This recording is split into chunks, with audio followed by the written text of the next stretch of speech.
মাজারের কথা যারা অস্বীকার করে তারা প্রচুর লেখাপড়া করে, মাজারের কথা যারা বলে তারা বিন্দু পরিমাণ পড়ে না। দুইটা হয়ে গেছে না? আর যারা কিছু কিছু পড়ে তারা বিলকুল মানেই না। তাইলে কয় ধরনের হলো? মাজার, তাসাউফ, তরিকত, দুই ধরনের লোক। কেউ অস্বীকার করে, কেউ স্বীকার করে। যারা অস্বীকার করে তারা পড়ে অনেক, যারা স্বীকার করে তারা পড়ে না। আর তাদের মধ্যে যারা পড়ে তারা মানেই না। এটা হচ্ছে জ্ঞানী গুণীর সময়, বিজ্ঞানের সময়। অর্থনীতি, ব্যাংক কোথায় চলে গেছে দেখতেছেন না? বিজ্ঞান বাদ দিলেও আপনি শুধুমাত্র রাস্তাঘাট দেখেন, রাস্তাঘাট দেখতে বুঝতে পারবেন টেকনোলজি কোথায় চলে গেছে। সেই যুগের মধ্যে আপনার ধর্মের বক্তব্য কেমন হওয়া উচিত, আপনার ড্রেস আপ গেট আপ কেমন হওয়া উচিত, যাকে জাতির সামনে তুলে ধরা দরকার তাকে জাতির সামনে তুলে ধরি নাই।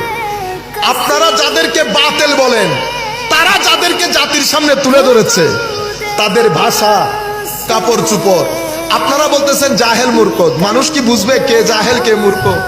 মানুষ বুঝে প্রেজেন্টেশন, মানুষ বুঝে আপনার ভাষা, আপনার যুক্তি। তারা কি করেছে? এই তরুণ প্রজন্মকে টানার জন্য রবীন্দ্র, নজরুল সবকিছু স্টেজের মধ্যে বসে করেছে, করে নাই?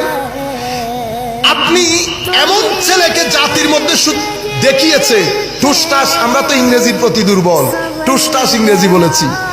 এই জায়গার মধ্যে আমরা কি প্রেজেন্ট করলাম? উঠবট জিকির করলাম, হা হু করলাম, মজলিসের মধ্যে হাসাহাসি করলাম। দুইটা জিনিস জাতির সামনে উপস্থাপিত হয়েছে। জাতি কোনটা গ্রহণ করবে? আপনার ভাই কোনটা গ্রহণ করবে? আপনার ইউনিভার্সিটি পড়ুয়া বোন কোনটা গ্রহণ করবে জানেন?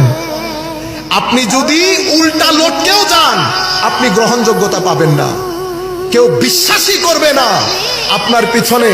আমাদের যুগে জালালউদ্দিন আল কাদেরী, নঈমী সাহেব হুজুরের মতো, হাশমি সাহেব হুজুরের মতো, সাকাও সাহেব হুজুরের মতো, মুস্তাউদ্দিন সাহেব হুজুরের মতো, মুফতি আমিমুল ইহসানের মতো, আবেদ শাহ মুজাদ্দিদির মতো আলেম দাঁড়ানো, কেউ বিশ্বাস করবে না।